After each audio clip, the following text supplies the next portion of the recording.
Thank you very much. I'd like now to take a few minutes to talk all of you through the various changes that we're proposing to both tax and spending levels to achieve what Nick has just outlined, which is a fiscal plan which will bring the public finances back into balance by 2017-18, which will reduce the debt to GDP ratio, which will tackle the deficit in a way which is demonstrably fair, with the wealthiest bearing the greatest burden of fiscal consolidation, that will free up resources to improve key public services, with real terms increases in the health and education budgets across the Parliament, which will support and reward hard-working families, letting them keep more of the money which they earn, and which will allow us to invest in key economic infrastructure projects like energy, transport and housing.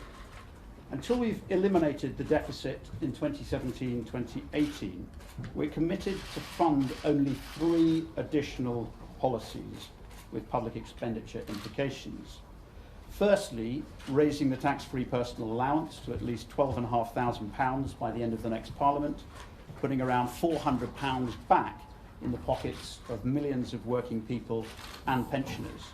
And we will start by bringing forward the planned increase in the allowance to £11,000 to late April 2016. To continue our second policy, real terms protection of the NHS budget, with a £1 billion boost on top of the existing real protection. We made a start towards this £1 billion increase in the 2015 budget by securing an additional £250 million a year investment in mental health services. And thirdly, to reform the policy to remove the spare room subsidy. And under our plans, existing social tenants will not be subject to any housing benefit reduction until they've been offered reasonable alternative accommodation and rejected it. Each of these commitments is fully funded, and we explain in our costings paper today how that is done. The increase in the personal income tax allowance will be paid for by aligning dividend tax with income tax rates more closely for additional and higher rate taxpayers. Our NHS funding commitment will be financed by ending George Osborne's Shares for Rights scheme and by restricting reliefs on capital gains tax. And our reforms to the way in which the spare room subsidy is removed will be paid for by offering lower direct housing benefit payments to landlords.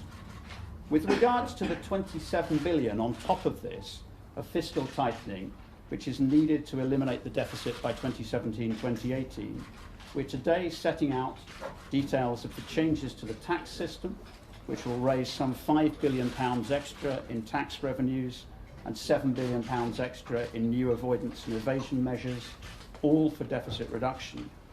And in addition, we're setting out 7 changes to the welfare system, which will raise a further £3 billion towards that £27 billion. In addition to these areas, we will reduce departmental expenditure by £12 billion by 2017-2018, which is a target we can meet while still protecting health, education and science spending and meeting our pledge to spend 0.7% of GNP on international aid. Each of you should have with you, hopefully, a copy of the scorecard which we distributed this morning, which sets out precisely how these changes will operate and precisely how much money they will raise over the period of the Parliament where we're carrying out the deficit reduction. And I want to very briefly run through some of the key areas of the scorecard with you now, although you might want to ask more detailed questions later on. Firstly, I should point out that the scorecard includes the full costings, both for those additional 3 policies that I mentioned in terms of the financial commitment that we're making in those 3 areas, and also precisely how we will pay for them. And you'll be able to see on the scorecard, set against these 21 different measures, the extra spending on the NHS, on the spare room subsidy, and the cost of raising the tax allowance, and precisely as I referred to a moment ago, how we have identified revenue sources to fund those. In addition, you'll see that the scorecard by 2017-18 delivers a surplus of £27 billion when you consider all the revenue raising measures against those 3 items of expenditure. And that £27 billion is the amount that we consider necessary to deliver in fiscal consolidation by 2017-18 to meet our commitment to finish the job and finish it fairly and on time. And you'll see that 27 billion of fiscal consolidation is made up of a number of measures. £5 billion comes in increases in taxation, particularly on those who can afford to bear the burden. £7 billion by 2017-18 is through additional measures to tackle tax avoidance, all of which, unlike the measures Labour has announced today, will be committed to deficit reduction.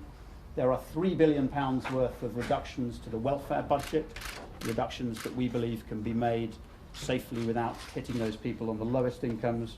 And there are £12 billion in reduced departmental expenditure by 2017-18, which we consider to be very achievable, given that we delivered an 11 billion reduction of departmental expenditure in the last spending round for 1 year only. So we're going to deliver this £12 billion over a 2-year period, which will therefore be, in our view, possible while protecting some of the key areas of public services that we've indicated will be protected under us. I should make clear today, and you'll have this information as well in your briefing, that we're announcing for the first time the rates on the higher valued property levy that we're imposing for properties of between 2 million and 2.5 million, and some of the lower bands of this particular levy. And we're seeking to deliver £1 billion of revenue by 2017-18, which is the year in which we believe we can bring in this new tax. And so we have provided additional figures on this today and set out quite clearly how that revenue can be achieved. We've also confirmed today the figures that Danny Alexander gave last week in terms of additional income from increasing the charges on non-DOMs, which we consider to be a way of delivering £500 million extra revenue to the Exchequer, guaranteed over the next Parliament, a more certain way of raising money than the changes that Labour is making in the short term without proper costing or preparation. We've also set out here today a supplementary rate of corporation tax for the banks, so that the banks will be paying an additional 8% of corporation tax, which is a contribution which we now feel that they can afford to make to the process of deficit reduction, and which will stay there on the banks until we've met our fiscal mandate. And I mentioned earlier on the issue of tax avoidance, which is covered in the line item 12 in the table. Over this Parliament, this government, with Liberal Democrat participation, and indeed with the hard work of Danny Alexander at the Treasury, has managed to deliver each year over £2 billion extra revenue through tackling tax avoidance. We believe that that can be stepped up in the next Parliament, and should be stepped up in the next Parliament, to £3.5 billion in 2016-17 and then to £7 billion in 2017-18. And unlike Labour, as I mentioned earlier on, we will be committing all of that revenue to tackling the deficit and not using it to fund our expenditure priorities. And I'm obviously happy to go through in more detail some of those line items in a moment. Once the deficit has been cleared, then, we will allow public spending to grow in line with the economy. And it's through these real terms increases in public spending after 2017-18 that we'll fund additional Liberal Democrat spending commitments outlined in our manifesto, which we publish later on this week.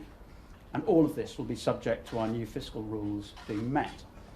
These fiscal rules will allow us to invest further in education, in line with economic growth, and to invest an additional £8 billion in NHS England, as set out by NHS England Chief Executive Simon Stevens. And the numbers and tables which we're publishing today may seem rather dry and rather detailed to some people, but they are at the very heart of this election campaign and the choices that this country will need to make on the 7th of May will determine what kind of country we live in for many, many years to come. The carefully costed Liberal Democrat plan that we're unveiling today allows us to balance the budget and to balance it fairly. It allows for investment in key public services such as the NHS and education, so that we can deliver the services that our citizens expect and create a society of real opportunity. Labour has no such costed plan because they are relying on more years of borrowing and more years of debt. Labour's economic approach is deeply irresponsible. because it mortgages our future and it puts the economy at risk if another downturn in growth arrives at some stage in the future. The Conservative approach, on the other hand, offers only years more of public sector austerity and rising inequality in this country. George Osborne has yet to explain where £12 billion of welfare cuts would be found, and his latest NHS pledge is incredible because it relies upon spending the proceeds of growth twice, once on deficit reduction and again on public services. And this is an error which would make even a GCSE economics student blush with embarrassment. So only the Liberal Democrats are offering a credible and fully costed package which would both balance the books fairly and deliver for both health and education. Thank you, David. So you've got all the details.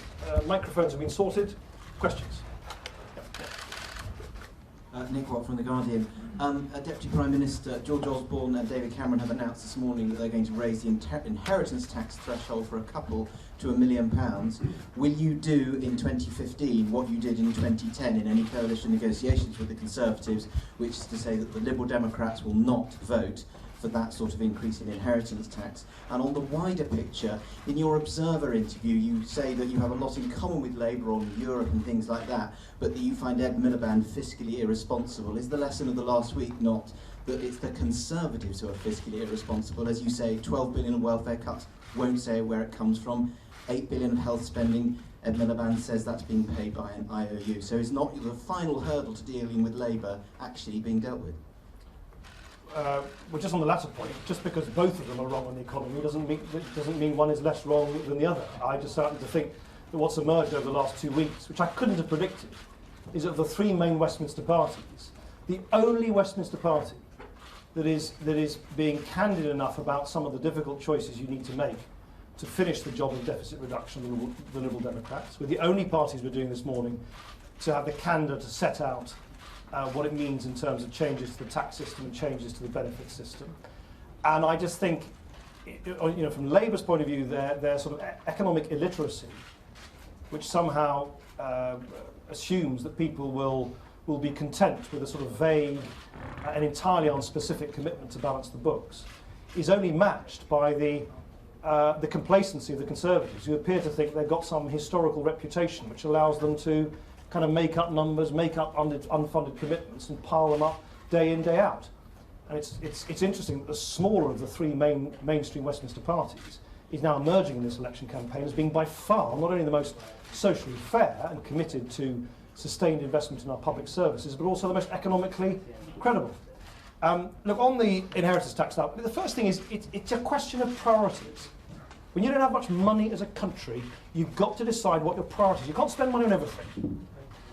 So, it will come as no surprise to you that we, the Liberal Democrats, feel the priority in the tax system should not be to make a change which only affects a tiny number of people, 20,000 households across the whole country. It should be to continue to give sizable tax cuts to millions of people on low and middle incomes by raising the point at which they pay income tax. And that remains, it has been for the last 5 years, and it remains our priority. Secondly, I think it shows politically that they are a party in panic, because I think it's dawning on them, something which I think has dawned on the rest of the country some time ago, which is they're not going to win. It's astonishing, actually. The Conservative Party, they've got more money than they know what to do with. They've got more unalloyed and uncritical support from the press than they know what to do, and they're still not going to win the election. So they're thrashing around. One day it's a day's return to the big society, then it's an implausible commitment on NHS funding, and now they wheel out a policy which only benefits a tiny number of families across the country. And the third thing I would say is it is really quite revealing that George Osborne is prepared to set out in considerable detail how the Conservatives might deliver this benefit to a tiny number of families across the country, and yet he's not prepared to come clean with the millions of families who will be affected as the Conservatives take away the equivalent of £1,500 away from 8 million